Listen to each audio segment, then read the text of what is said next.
Kita akan sama-sama dengan bersolawat kepada Rasulullah SAW.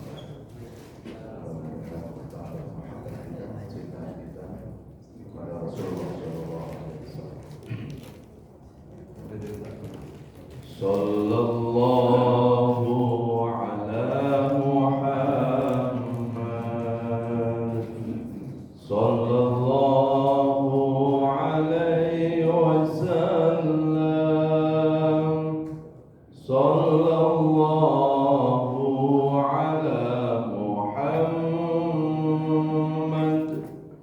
Sallallahu alaihi wasallam. Sama-sama.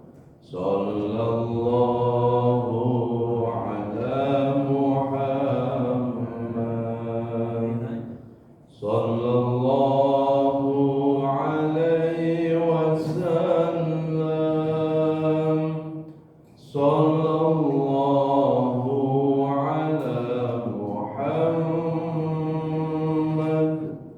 Sallallahu alaihi wasallam.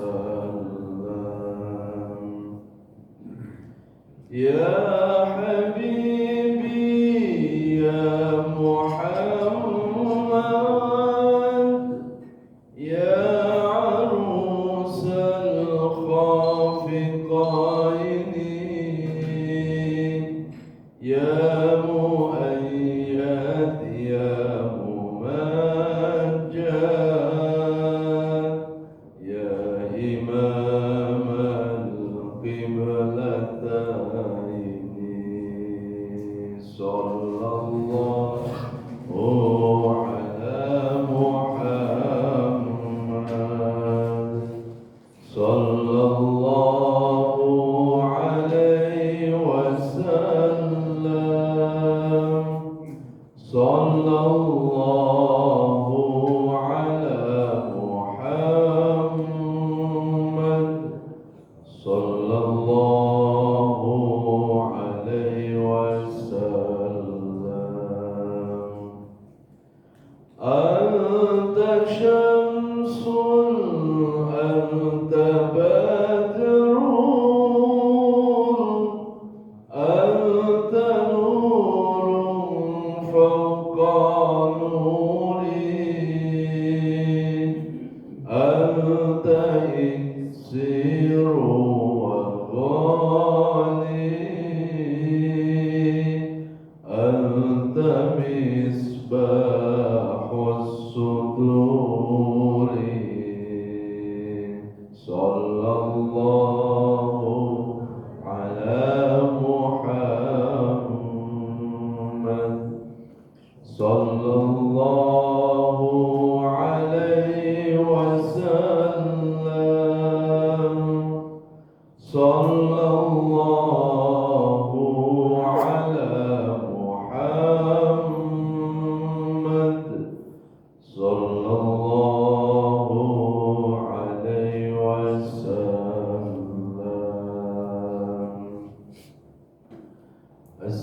Assalamu alayka ya Rasulullah.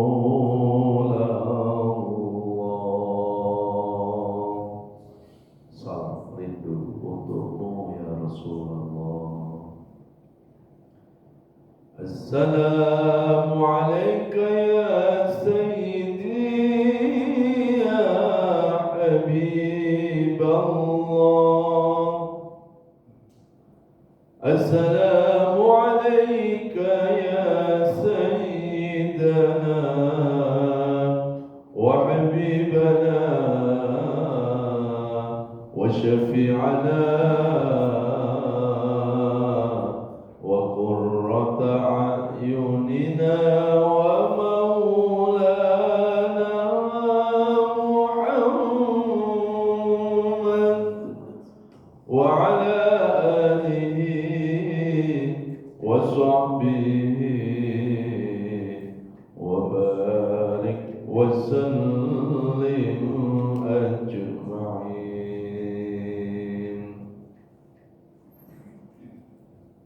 Ya Allah, sampaikan sholawat salam rindu kami kepada kekasihmu Rasulullah Sallallahu Alaihi Wasallam.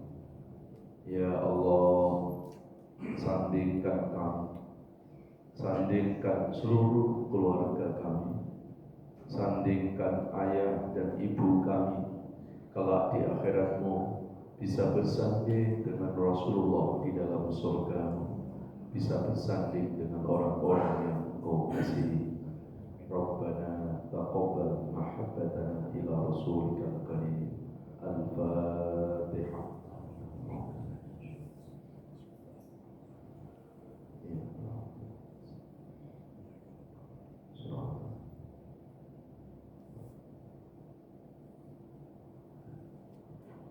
Assalamualaikum warahmatullahi wabarakatuh. Alhamdulillahirabbil alamin. Allahumma shalli ala Muhammad wa ala alihi wa sahbihi wa barik wa sallim ajma'in. Rabbi zidna ilma wa alhiqna bis-shalihin. A'udzu bi kalimatillahi tammati min syarri ma khalaq. Bismillahilladzi la yadurru ma'a ismihi syai'un fil ardi wa la fis samaa'i wa huwas samii'ul 'aliim. Hasbunallahu wa ni'mal wakeel, ni'mal mawla wa ni'man nasir. La haula wa la quwwata illa billahil 'aliyyil 'azim. Amma ba'd. Bapak Ibu jamaah sekalian yang dirahmati Allah, alhamdulillah kita bersyukur kepada Allah karena berkat izin dan iradahnya kita masih diberikan nikmat sehat, nikmat panjang umur oleh Allah Subhanahu wa taala. Mudah-mudahan nikmat sehat dan panjang umur ini bisa kita manfaatkan untuk memperbaiki diri kita, memperbanyak ibadah, mendekatkan diri kepada Allah Subhanahu wa taala. Amin ya Allah ya rabbal alamin. Shalawat salam sama-sama kita sampaikan kepada panutan abadi kita Rasulullah Muhammad Sallallahu Alaihi Wasallam. Semoga kita termasuk umat yang mencintai Nabi dan mudah-mudahan Nabi mencintai kita. Amin ya rabbal alamin. Baik Bapak Ibu jamaah sekalian yang dirahmati Allah, seperti biasanya kajian kita adalah tadabbur Al-Quran, yaitu renungan-renungan di bawah naungan ayat-ayat suci Al-Quran. Kali ini kita akan mengangkat satu tema, cara merawat iman. Untuk mengawali kajian ini, kita akan membuka Al-Quran, yaitu surat Al-Hujurat, surat 49, ayat ke-14. Surat Al-Hujurat, surat 49, ayat yang ke-14. A'udzu billahi minasy syaithanir rajim. Bismillahirrahmanirrahim. Qalatil a'rabu amanna qul lam tu'minu walakin qulu aslamna walamma yadkhulil imanu fi qulubikum wa in tuti'u Allaha wa rasulahu la yalitkum min a'malikum syai'an inna Allaha ghafurur rahim. Shadaqallahul adzim. Baik Bapak Ibu jamaah sekalian dirahmati Allah, sebelum kita membahas atau mengkaji surat Al-Hujurat ayat yang ke-14 ini, kita perlu terlebih dahulu memahami tentang definisi iman. Apa itu yang disebut dengan al-iman? Iman kalau diambil dari letterlock bahasanya itu artinya percaya. Namun iman secara syar'i ada 3 definisi. Yang pertama adalah al-iman huwa iqrarun bil lisan wa af'alun bil arkan wa tasdiqun bil qalbi. Definisi beriman yang pertama adalah iqrarun bil lisan. Iman itu harus diucapkan dengan lisan. Jadi kalau ada orang mengaku kepada Allah, paling tidak dia harus bersyahadat. Ya. Bersyahadat, tidak ada keterpaksaan, benar-benar dilandasi dengan hati atau kesadaran. Ya. Kemudian setelah diucapkan dengan lisan, yang kedua adalah wa af'alun bil arkan, harus dibuktikan dengan perbuatan. Kalau kita buka di Al-Quran, setiap kali Allah menyebut kata iman, sebelahnya biasanya digandeng dengan kata amalus soleh. Itu bentuk pembuktian dari keimanan. Kemudian yang ketiga adalah wa tasdiqun bil qalbi. Iman itu harus dihujamkan ke relung hati yang paling dalam. Jadi setelah diucapkan, setelah dibuktikan dengan perbuatan, maka iman itu harus ditasdikkan, harus dihujamkan ke relung hati yang paling dalam. Maksudnya apa? Sekali seseorang itu sudah beriman kepada Allah, maka sampai mati tetap beriman kepada Allah. Sekali orang itu sudah mengucapkan kalimat la ilaha illallah, maka sampai mati tetap la ilaha illallah. Itulah 3 definisi keimanan. Lalu kita kembali ke surat Al-Hujurat, surat 49, ayat yang ke-14 tadi. Qalatil a'rabu amanna qul lam tu'minu walakin qulu aslamna. Jadi asbabun nuzul dari ayat ini, Pak.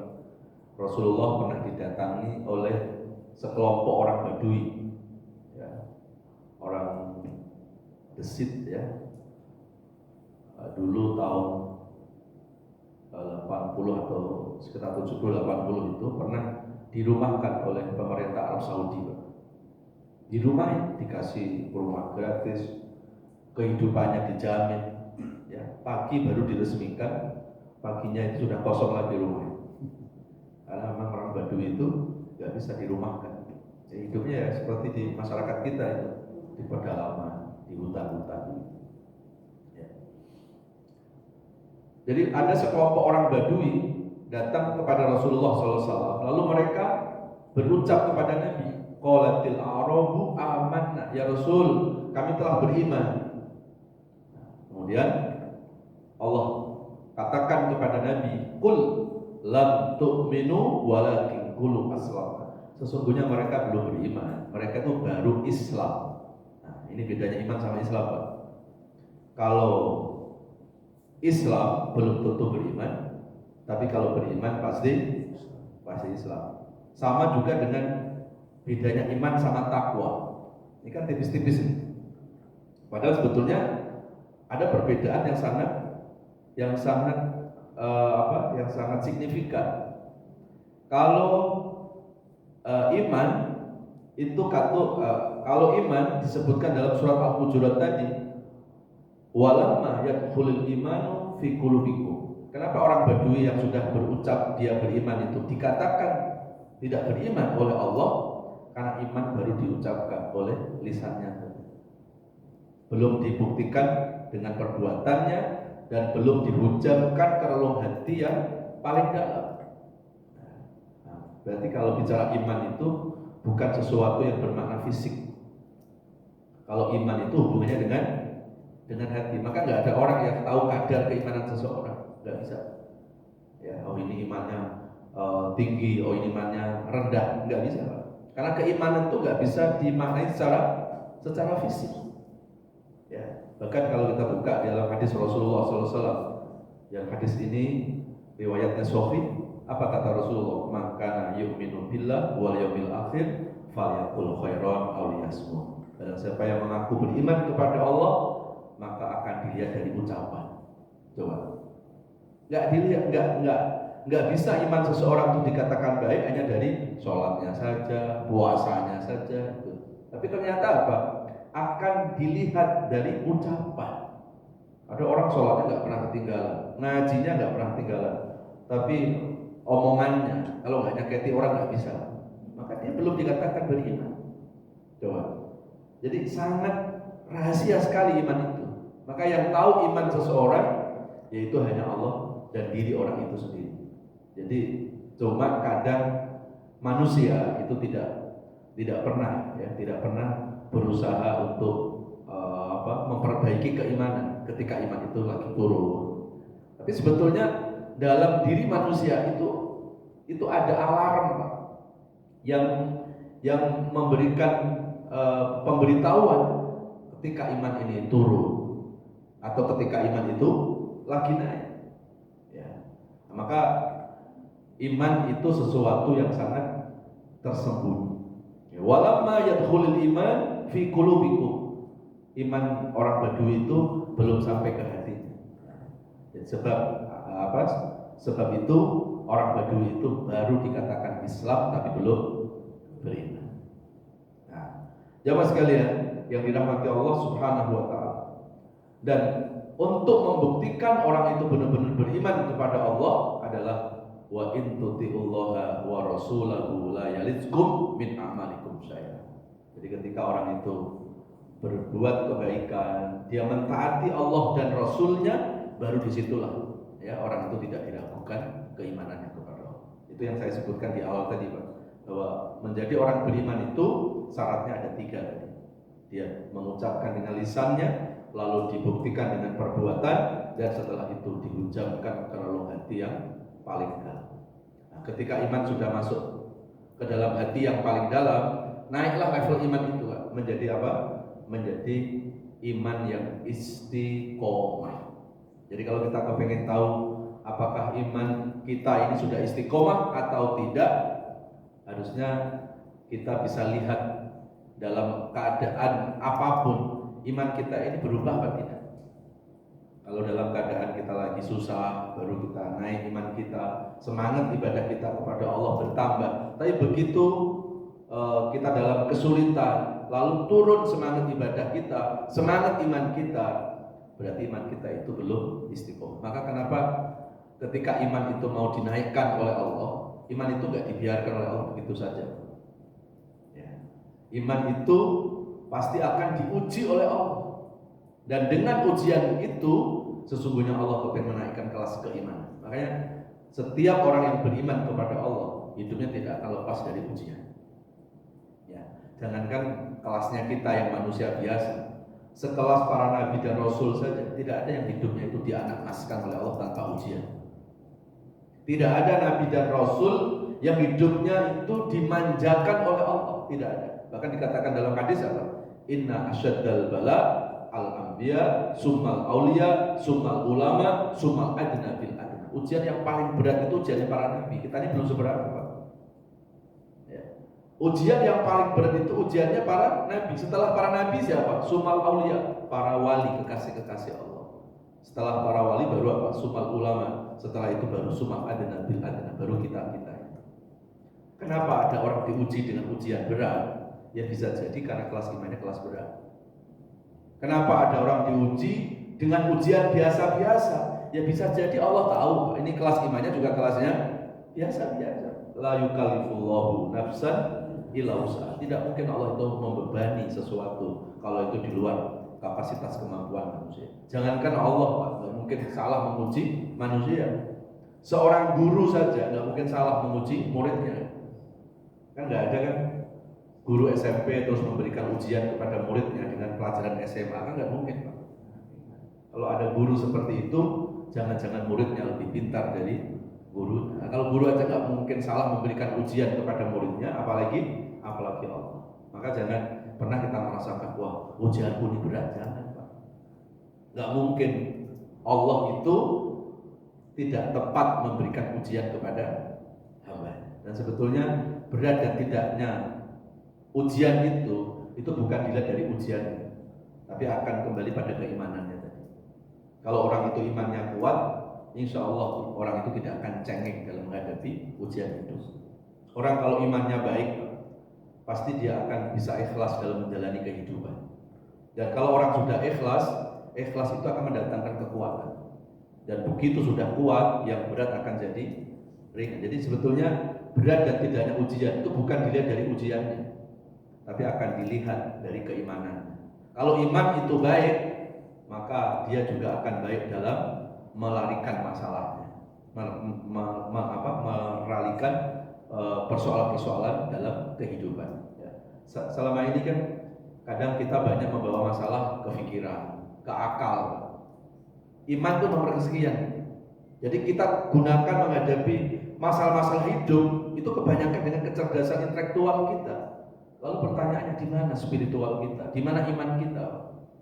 Kalau akhirnya orang itu stres, lelah dalam menjalani hidup, sebetulnya bukan karena problemnya, Pak. Bukan karena masalahnya. Maka saya tidak setuju kalau ada orang stres selalu dihubungkan dengan masalah.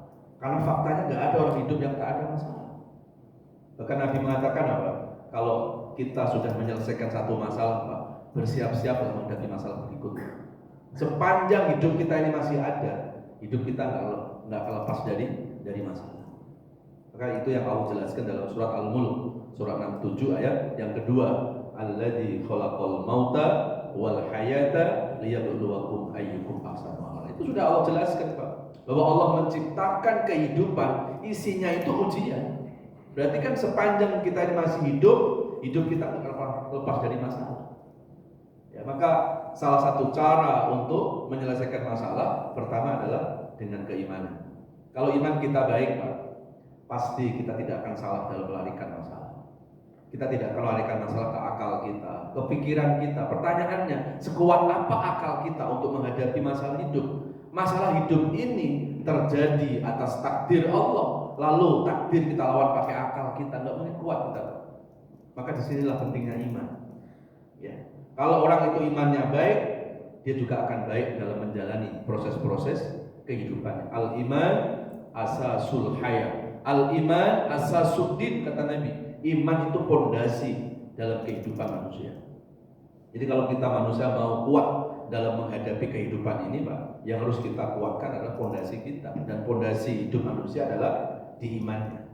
Nah, ini masjid dikatakan baik, Pak, dikatakan indah bukan hanya desainnya, kan? Yang menentukan apa? Bangunan masjid, bangunan rumah kita, yang paling menentukan pondasinya. Desainnya bagus, tapi kalau pondasinya rapuh, namanya sedikit kena goncangan pasti roboh.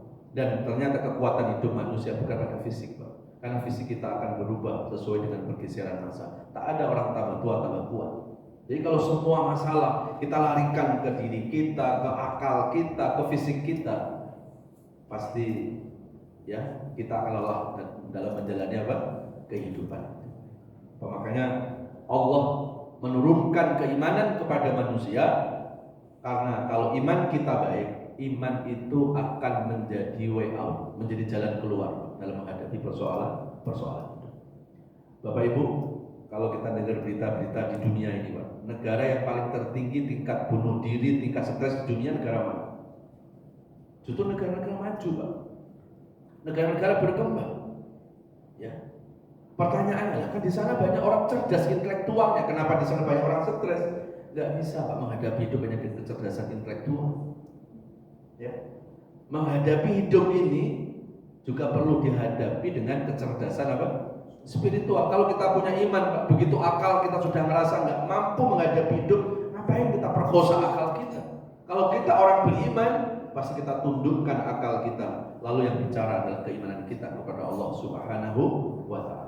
Dan kalau semua masalah itu kita larikan kepada Allah, Pak, apapun persoalan-persoalan hidup kita pasti happy ending. Pasti ada jalan keluarnya. Ini bukan kata Ustaz, kan? Ini adalah janji Allah dalam Al-Quran. Kalau kita buka di surat At-Tolak, surat ke-65 ayat 2 sampai ayat ke-3, 2 dari ayat terakhirnya lalu disambung dengan ayat yang ketiga, wa may yattaqillaha yaj'al lahu makhraja. Itu yang disebut dengan apa? Disebut dengan apa? Ayat 1000 dinar. Jadi kalau orang mau mendapatkan rezeki yang banyak, Pak, ya, maka ternyata rezeki itu nggak selamanya dengan materi, tapi dengan ketakwaan. Wa may yattaqillaha yaj'al lahu makhraja. Ini janji Allah, Pak. Dan Allah nggak mungkin ingkar janji. Ya, barang siapa yang hidupnya selalu berserah kepada Allah, selalu berusaha untuk mendekati Allah, melibatkan Allah, membersamai Allah, maka Allah akan memberikan jalan keluar dari berbagai macam persoalan-persoalan hidup kita. Berarti kalau ada orang menghadapi masalah terasa stres, terasa berat, depresi, Pak, sebetulnya bukan karena masalahnya, tapi dia salah dalam melarikan masalah. Ya. Selama ini kita sering banyak membawa masalah itu ya ke akal kita, ke pikiran kita. Bukan nggak boleh, silakan. Kalau memang kita mampu, kalau kita kuat. Tapi kalau akal kita sudah lemah, Pak, ya udah tundukkan saja akal kita. Lalu yang bicara apa? Yang bicara adalah kecerdasan spiritual, dan itulah keimanan kepada Allah Subhanahu wa Ta'ala. Jamaah sekalian yang dirahmati Allah Subhanahu wa Ta'ala, maka iman manusia itu ya, dalam kehidupan ada fluktuasinya, kadang naik, kadang turun. Iman kita ini Pak, naik turun itu normal. Ya, loh kenapa kok iman kita nggak naik terus? Karena iman yang naik terus imannya siapa Pak? Imannya para nabi. Ya, iman itu terbagi menjadi 4 itu. Ada iman yang yazidu wala yanqus. Ada iman yang selalu bertambah, selalu naik, nggak pernah turun. Imannya siapa? Imanul anbiya wal mursalin, imannya para nabi. Pertanyaannya, kenapa iman kita kok nggak naik terus? Ya kita bukan nabi Pak. Oke, kalau hari ini ada orang ngomong, Pak Ustadz, alhamdulillah, mulai sekarang Pak iman saya itu naik terus. Berarti dia sudah berubah jadi nabi. Karena iman yang akan dijamin naik terus itu hanya imannya para nabi, imannya para rasul. Maka semakin para nabi itu diuji oleh Allah dengan berbagai macam ujian, justru imannya para nabi semakin bertambah. Kan nggak pernah kan Pak ada nabi minta pensiun dini gara-gara diuji dengan ujian yang berat? Nggak ada Pak. Ya, maka kenapa iman para nabi itu bertambah terus, tidak pernah berkurang. Lalu yang kedua, ada iman yang la yazidu wala yanqusu, enggak naik, enggak turun, enggak tambah, enggak berkurang. Jadi apa? Stabil saja. Itu imannya siapa? Imanul malaika. Itu imannya malaikat. Jadi kalau ada orang bertanya, kenapa iman manusia kok tidak stabil? Ya, karena manusia bukan malaikat. Ya. Jadi sama kalau ada orang mengaku imanku sekarang sudah stabil, berarti dia sudah berubah jadi malaikat. Ya, begitu dikasih kopi 2 gelas habis, gitu ya. Padahal malaikat nggak ngopi. Gitu ya. Nah, kalau nggak ngopi ya berarti kita bukan malaikat. Dan kalau bukan malaikat Pak, nggak bisa kita mengklaim bahwa iman kita itu stabil. Ya, kalau malaikat itu stabil, kenapa Pak?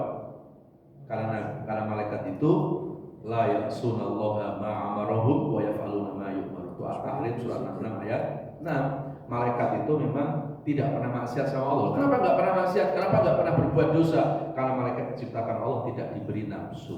Manusia diberi nafsu. Dan nafsu itulah yang sering mengajak manusia untuk berbuat dosa. Surat Yusuf surat 12 ayat 53. Wa ma ubari'u nafsi inna nafsa la'ammaratun bisu ila ma rahima rabbi. Nafsu itu tidak pernah henti mengajak manusia untuk berbuat dosa. Makanya dalam diri manusia itu Pak, diberikan 3 potensi oleh Allah. Ada potensi hati, ada akal, ada nafsu. Ya, kalau manusia mengikuti kata nafsu, yang ada pasti apa? Yang ada adalah berbuat manusia itu akan cenderung senang untuk berbuat maksiat. Karena nafsu itu sering dijadikan kendaraan setan untuk mengelabui manusia melalui nafsu itu. Ya. Nah, kalau manusia itu mengikuti kata akal, nah akal ini biasanya sering kolaborasi dengan nafsu. Sama itu Pak. Kalau orang itu terlalu ngikutin akal, kadang justru akan jauh dari kebenaran. Karena kebenaran bukan satu-satunya datang dari akal. Maka di mana sumber kebenaran? Yaitu ketika manusia itu mengikuti kata hati. Makanya orang tua kita kan berpesannya sangat sederhana kan Pak. Mesan anak cucunya selalu bilang, nah hati-hati. Maksudnya hati-hati itu apa? Ikuti, dengerin kata hati. Karena iman itu ada di hati kita. Orang kalau dalam hidupnya mendengarkan kata hatinya, pasti hidupnya akan lempeng. Cuma yang jadi masalah, banyak orang yang bukan mengikuti kata hati, tapi kata nafsunya. Kata apa? Akalnya. Kalau nafsu itu diikutin, pasti kecenderungannya orang itu akan jauh dari kebenaran. Dan ini sudah Allah jelaskan dalam surat Asy-Syams surat 91 ayat yang ke-8, 9 dan 10. Fa'alhamaha fujuraha wa taqwa. Qad aflaha man zakkaha wa qad khaba man dassaha. Asy-Syams surat 91 ayat 8, 9 dan 10. Allah mengilhamkan kepada manusia dua sifat, ada sifat fujur, ada sifat takwa. Fujur itu ketika orang mengikuti hawa nafsu. Kalau takwa ketika orang mau dengerin kata hati. Qad aflaha man zakkaha, maka beruntung buat orang yang membersihkan hatinya, dan celaka buat orang yang mengotori hatinya. Ada seorang sahabat datang kepada Rasulullah dalam hadisnya, Pak. Ja'a rajulun ilan nabi faqala ya Rasulullah ausini binasihatin idza amiltuhu dakhaltul jannah. Qala Rasulullah istafti qalbak. Datang seorang sahabat datang kepada Nabi lalu minta dinasihati sama Nabi, ya Rasulullah, tolong berikan nasihat kepadaku. Kalau nasihat itu kami lakukan maka kami akan masuk surga. Apa jawab Nabi, Pak? Qala istafti qalbaka, mintalah nasihat dari hatimu sendiri. Jadi gak selamanya Nabi itu menasihati orang dengan nasihat panjang lebar. Ada yang dinasihati panjang lebar, tapi ada sahabat yang diminta sama Nabi, mintalah nasihat dari hatimu sendiri. Kenapa, Pak? Karena hati itu sumber kebenaran. Hati itu selalu fitrah. Hati itu selalu jujur. Kita bisa membohongi orang lain. Kenapa kita nggak bisa membohongi diri sendiri? Karena ada hati. Ya. Maka tidak ada seorang koruptor yang berdoa supaya anak cucunya jadi koruptor. Tidak ada seorang pelacur berdoa, ya Allah, jadikan anak cucuku pelacur. Nggak ada. Kenapa? Hatinya udah ngasih tahu tuh, bahwa itu perbuatan dosa. Cuma yang jadi masalah, kenapa sudah tahu dosa kok masih berbuat dosa? Berarti orang ini tidak mau mendengarkan kata hati, yang didengarkan kata nafsu. Jamaah sekalian yang dirahmati Allah SWT. Lalu yang ketiga, ada iman yang disebut itu apa? Yang kusu wala yazidu. Jadi kalau tadi kan ada yazidu wala yang kusu, la yang kusu wala yazidu. Ini ada yang kusu wala yazidu. Iman yang selalu berkurang, gak pernah bertambah. Ini imannya siapa kira-kira? Yaitu imanul munafikin, imannya orang-orang munafik. Ya. Jadi iman orang munafik itu selalu berkurang terus. Ya. Idza kalama kadiba wa idza wa'ada ikhtalafa wa idza tumina khona. Apa tanda munafik itu? Bicara banyak, bohongnya. Ya, jadi kalau nggak bohong nggak bisa. Ya, apalagi kalau orang sudah biasa bohong dan bohongnya itu mendatangkan keuntungan. Biasanya nyetop bohong itu susah. Dia sudah berhasil bohong satu kali, dia akan coba bohong berikutnya. Dan kebohongan itu susah untuk di-stop karena dia akan berbuat kebohongan untuk menutupi kebohongan yang berikut. Sampai kiamat nggak kelar-kelar itu, Pak. Ya, kalau kata Kiai Zainuddin itu orang yang tukang bohong, Pak, sampai kiamat kurang sehari kan nggak selesainya. Ya, apa kiamat kurang berapa hari? Kurang sehari, Pak. Enggak selesai. Dan ini disebutkan sama Allah dalam Al-Qur'an kan? Fi qulubihim maradun fazadahumullahu maradun walahum adzabun alim bima kanu yakdzibun. Quran sendiri mengatakan begitu, Pak. Orang munafik itu hatinya udah korengan. Hatinya udah berpenyakit, dan penyakit hati lebih kronis dari penyakit kanker. Kalau penyakit kanker meninggal dunia selesai, Pak. Orang punya penyakit hati itu bisa membawa dia ke nerakanya Allah Subhanahu wa taala. Ya. Maka orang-orang yang munafik itu hatinya itu berpenyakit, dan fazadahumullahu maradun, dan Allah akan menambah penyakit-penyakit itu. Dan akhirnya walahum adzabun alim bima kanu yaktubun. Dan di akhirat orang-orang yang penyakit yang munafik tadi, maka mereka akan mendapat azab yang sangat berat. Innal munafikina fid darkil asfali minan nar. Orang munafik itu tukang bohong, itu nanti di akhirat tempatnya dikerak di neraka yang paling bawah. Naudzubillah summa naudzubillah. Ya. Lalu yang keempat apa? Tingkatan iman yang keempat apa? Al iman imma yazidu wa imma yanqus. Kadang iman itu naik, kadang iman turun. Kira-kira imannya siapa nih? Imannya Pak Ustadz, imannya kita semuanya. Jadi kelas imannya kita naik turun itu normal, Pak. Yang nggak normal itu naik terus, ya. Yang nggak normal itu turun terus, gitu, ya, gitu. Yang naik terus malaikat, yang turun terus apa? Iblis, ya kan? Nah, malaikat, nah apa? Kita bukan malaikat, kita bukan iblis, kita manusia. Maka sifat manusia itu mewakili dua sifat malaikat ya mewakili dua sifat, ada sifat malaikatnya, ada sifat iblisnya.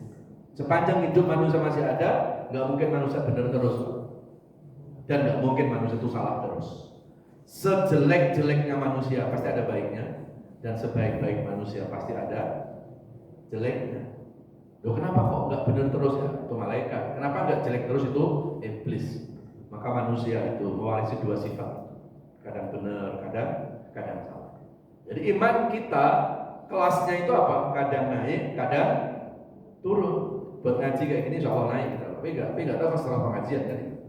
Ya karena makanya Rasul sampai mengingatkan jadidu imanakum. Caslah iman itu, perbaikilah, perbarulah iman itu. Di antaranya apa Pak? Biqauli la ilaha illallah. Sering-sering kita mengucapkan kalimat tauhid la ilaha illallah. Dengan kalimat tauhid Pak, orang bisa masuk surga. Apa kata Nabi? Mangkola fi akhiri kalamihi la ilaha illallah faqad dakhala jannah. Barang siapa di akhir hayatnya mengucapkan kalimat la ilaha illallah, pasti dia masuk surga. Dengan ucapan la ilaha illallah orang bisa masuk surga, tapi orang enggak mengucapkan la ilaha illallah ya ke neraka. Tetapi orang non muslim mengucapkan kalimat la ilaha illallah menggugurkan dosanya. Begitu dahsyatnya kalimat la ilaha illallah. Ada orang non muslim dari kecil nih sampai usia 60 tahun. Lalu 60 tahun dia mu'alaf mengucapkan kalimat la ilaha illallah, maka semua dosa yang dilakukan selama non muslimnya itu telah dihapus oleh Allah Subhanahu wa taala. Begitu dahsyatnya kalimat la ilaha illallah. Ya, maka semua nabi dan rasul dalam hidupnya itu memperjuangkan kalimat itu. Ya. Coba kita buka sejarah. Jumlah nabi ada berapa? Jumlah nabi 124.000 nabi. Jumlah rasul ada berapa? 313. Yang wajib diimani ada 25 rasul, dari Nabi Adam sampai Nabi kita Muhammad SAW. Coba kita buka sejarah. Semua nabi dan rasul Pak itu dapat tugas dari Allah. Satu tugasnya apa? Menyampaikan pentingnya kalimat la ilaha illallah, menyampaikan pentingnya iman. Dan kalau kita buka sejarah, berapa banyak para nabi yang mengorbankan harta, nyawanya demi iman. Ya, hari ini sebaliknya. Bukan orang mengorbankan harta, nyawa untuk iman, tapi justru kita hari-hari ini malah banyak orang mengorbankan iman karena harta, karena jabatan dan seterusnya. Nauzubillah min jamaah sekalian yang dirahmati Allah Subhanahu wa taala. Ketika iman kita posisi lagi turun, apa yang bisa menaikkan lagi, Pak? Jadi untuk kelas kita ini naik turun itu normal. Yang penting setelah iman kita turun, jangan drastis turunnya. Kita naikkan lagi Pak. Nah di antaranya dengan apa tadi? Banyak-banyak kita mengucapkan kalimat la ilaha illallah. Afdhalul dzikri fa'alam annahu la ilaha illallah. Lalu yang kedua apa?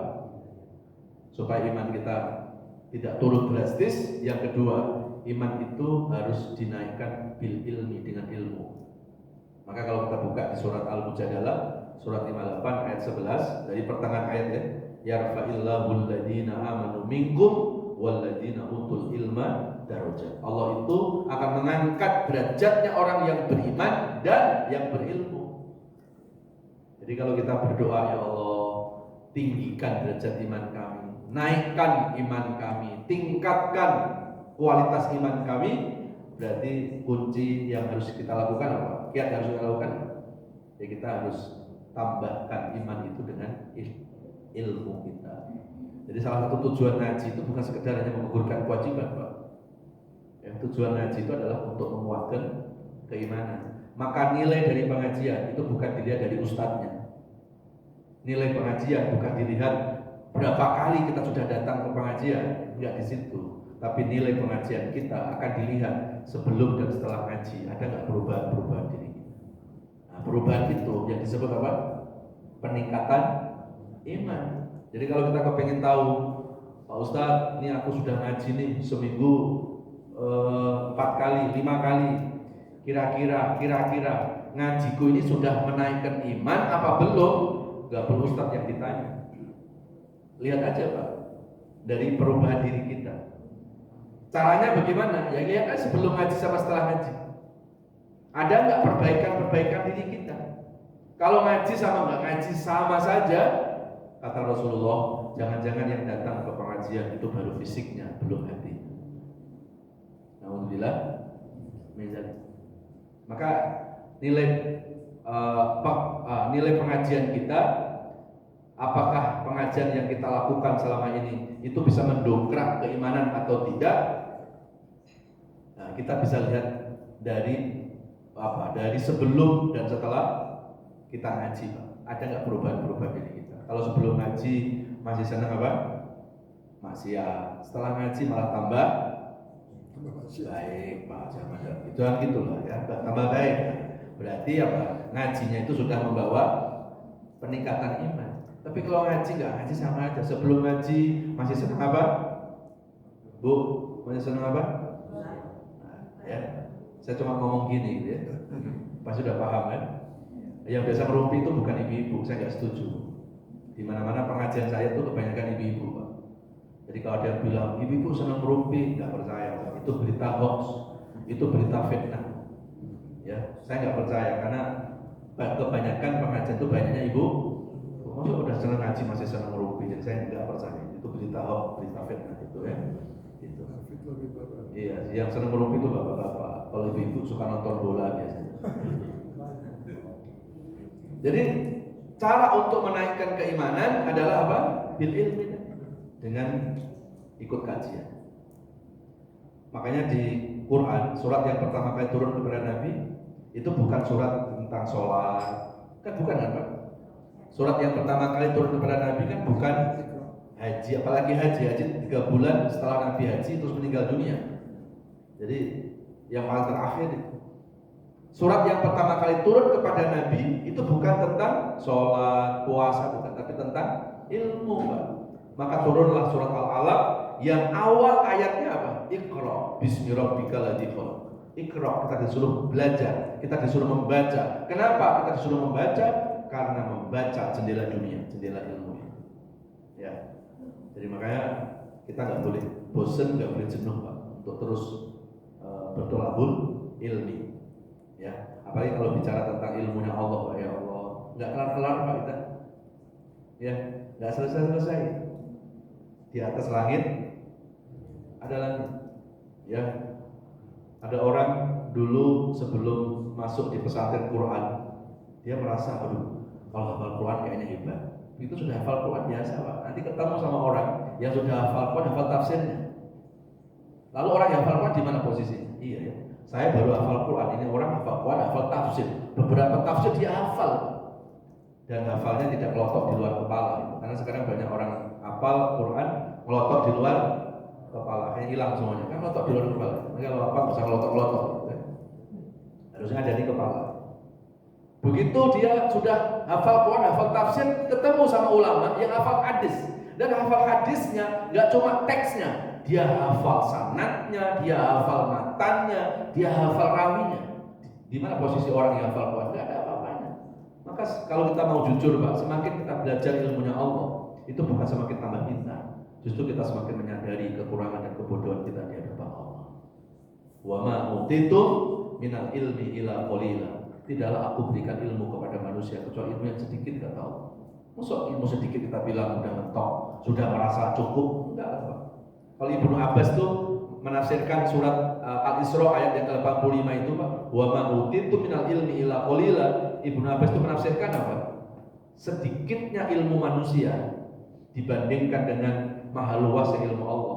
Seperti kita masukkan jarum ke laut. Begitu dimasukkan jarum ke laut, ditariklah jarum itu dari laut. Air yang menempel di jarum itu, itulah seluruh ilmu manusia, dan lautan itu ilmunya Allah Subhanahu wa ta'ala. Ya, maka nggak boleh kita jenuh, nggak boleh kita bosan untuk belajar agama. Ya. Baik. Kemudian yang kedua, cara untuk merawat iman ketika iman itu turun setelah ilmu apa? Bil amal, dengan amal soleh.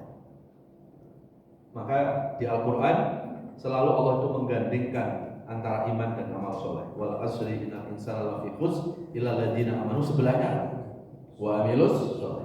Wa basyiril ladziina amanu, sebelahnya apa? Wa amilus soleh. Iman itu selalu dibarengkan sama amal amal soleh. Artinya apa? Kalau iman kita mau dinaikkan oleh Allah, ya harus bertambah amal soleh kita. Jadi nggak bisa hanya meminta, ya Allah tambahkan iman, tingkatkan iman, tapi ngaji males. Ya, kemudian apa? Beramal soleh juga males juga. Gimana iman kita mau naik kelas gitu Pak? Itu yang kedua. Lalu yang ketiga, bisobri, dengan kesabaran. Nah, ini yang paling berat nih Pak. Loh kenapa kok harus disertai dengan kesabaran? Karena tidak ada orang yang beriman yang akan dibiarkan hidupnya begitu saja oleh Allah. Itu janji Allah. Ya, apakah kita buka dalam hadis, idza haballahu 'abdan ibtala fa idza ibtalahu sabar. Kalau Allah itu mencintai seorang hamba itu akan diuji oleh Allah. Ya. Dan ketika orang itu benar-benar dicintai oleh Allah, Pak, sabar, dia akan sabar.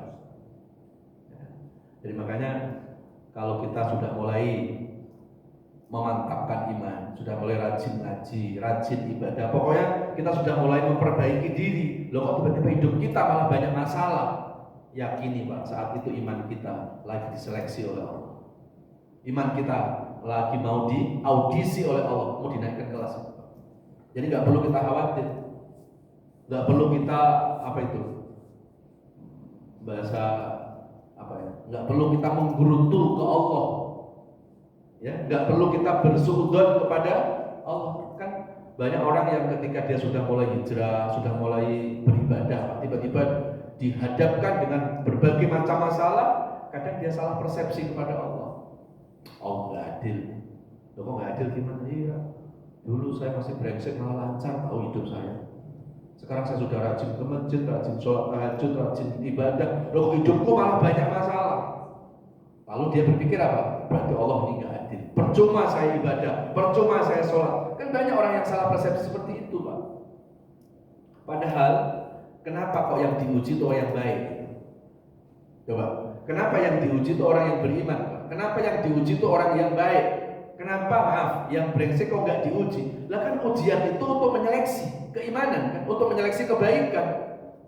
Lah kalau yang brengsek apa mau diseleksi Pak? Kan itu kan kayaknya belum ada deh seleksi orang yang nggak baik. Ya Allah, aku ini orang nggak baik. Lalu Allah katakan, "Tar dulu ya, aku seleksi." Nggak ada. Yang diseleksi oleh Allah itu kalau kita ngaku orang baik. Ya Allah, ini aku sudah baik loh ya Allah. Ini aku sudah beriman loh ya Allah. Allah nggak akan percaya begitu saja. Allah akan punya cara tersendiri Pak untuk membuktikan benar nggak ini orang sesuai dengan ucapannya. Dengan cara apa Allah menyeleksi itu? Yaitu dengan ujian itu Pak. Maka ujian itu sesungguhnya bukan untuk menyengsarakan orang beriman, tapi ujian itu adalah untuk menyeleksi sejauh mana kualitas keimanan. Ya. Nah, setelah diuji nanti posisi iman atau kebaikan kita turun apa tidak? Kalau posisi iman kita ini turun, ya Allah katakan ya ini sih baru ngaku-ngaku beriman, ngaku-ngaku orang baik, belum orang baik yang sesungguhnya. Nah begitu dia tidak luntur imannya ketika diuji, tidak luntur kebaikannya, Allah katakan benar ini bukan orang yang ngaku-ngaku orang baik. Ini baiknya bukan kaleng-kaleng nih, ini baiknya benar-benar baik yang sebenarnya. Disitulah baru kita naik kelas Pak. Jadi makanya dalam menghadapi ujian jangan sampai kita salah persepsi ya kepada Allah. Kita harus berusaha untuk berhusnudzon, berbaik sangka kepada Allah. Ya. Jadi kalau kita sudah mulai memperbaiki diri, kok tiba-tiba hidup kita malah dihantam dengan berbagai macam masalah, berbagai macam ujian, maka yakini saat itu iman kita lagi diseleksi oleh Allah, mau dinaikkan kelas. Besok. Baik, untuk menutup kajian saya akan bukakan surat dua surat ya. Satu surat Al-Ankabut ayat 2 dan 3, lalu satu lagi di surat Al-Baqarah surat kedua ayat 214. Sekarang Al-Ankabut dulu ya. Al-Ankabut surat 29 ayat 2 dan 3. A'udzubillahi minasyaitonir rajim. Bismillahirrahmanirrahim. Ahasiban nasu an yutraku an yaqulu amanna wa hum la yuftanun. Walaqad fatanna alladhina min qablihim fala ya'lamanna Allahu alladhina sadaqu wa la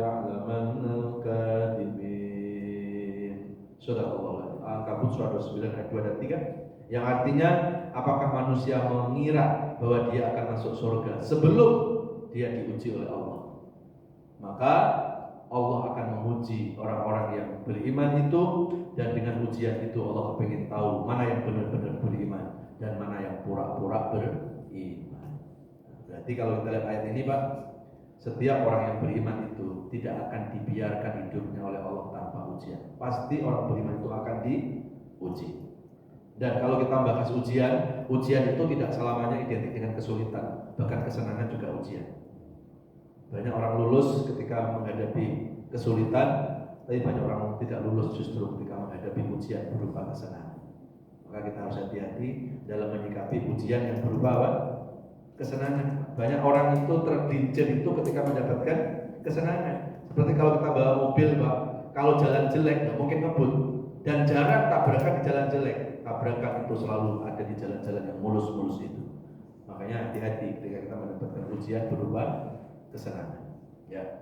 Lalu surat Al-Baqarah, surat kedua, ayat 214. Kenapa orang beriman itu diuji? Ini surat Al-Baqarah 214. A'udzubillahi minasyaitonir rajim. Bismillahirrahmanirrahim. Am hasibtum an tadkhulul jannata walamma ya'tikum mathalul ladzina khalaw min qablikum massatuhumul ba'sa'u wad-dharra'u wa zulzilu hatta yaqula ar-rasul walladzina amanu ma'ah mata nasrullah ala inna nasrallahi qarib. Sadaqallahu. Al-Baqarah surat kedua 214. Saya mau terjemah dengan terjemah bebas ya. Am hasibtum an tadkhulul jannah. Jangan muluk-muluk manusia itu berharap agar masuk surga sebelum manusia itu melewati ujian dengan kesabaran. Nah itu, Pak. Berarti masuk surga kan gak cukup sholat saja, Pak. Masuk surga gak cukup banyak ibadah saja.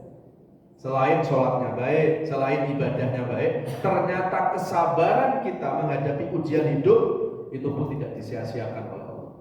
Kesabaran menghadapi ujian hidup itu pun akan membawa kita ke jannah, ke surganya Allah Subhanahu wa Ta'ala. Maka dari sini kita dapat jawaban kenapa orang baik itu diuji, Pak, karena mau dikasih surga.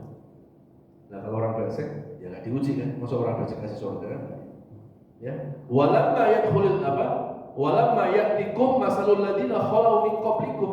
Yang diuji itu bukan cuma kita sekarang, Pak. Orang-orang sebelum kita pun diuji, termasuk para nabi, para sahabat. Sehingga mereka berkata, kapan pertolongan Allah ini turun? Lalu Allah katakan, ingatlah sesungguhnya pertolongan Allah itu sangat dekat. Dekat dengan apa, Pak? Pertolongan Allah itu dekat dengan orang-orang yang sabar. Ista'inu bis-sabri was-shalah. Minta tolonglah kepada Allah dengan sabar dan sholat. Kadang pertolongan Allah itu turun ketika ada kondisi, Pak, antara harapan dan putus asa. Nah, disitulah ada pertolongan Allah itu turun. Maka di saat-saat yang seperti itu kita harus gaspol iman kita. Kita harus gaspol kesabaran kita. Jadi kadang di saat kita harapan lagi tinggi, belum dikabulkan sama Allah, Pak. Tapi antara harapan dan putus asa itu lagi berkecamuk itu. Sesungguhnya disitulah pertolongan Allah itu sudah dekat dengan kita. Mudah-mudahan kajian ini akan membawa pencerahan iman kita, dan semoga iman kita selalu dijaga oleh Allah Subhanahu wa Ta'ala. Ya Rabbal alamin. Al-Fatihah. Bismillahirrahmanirrahim. Alhamdulillah.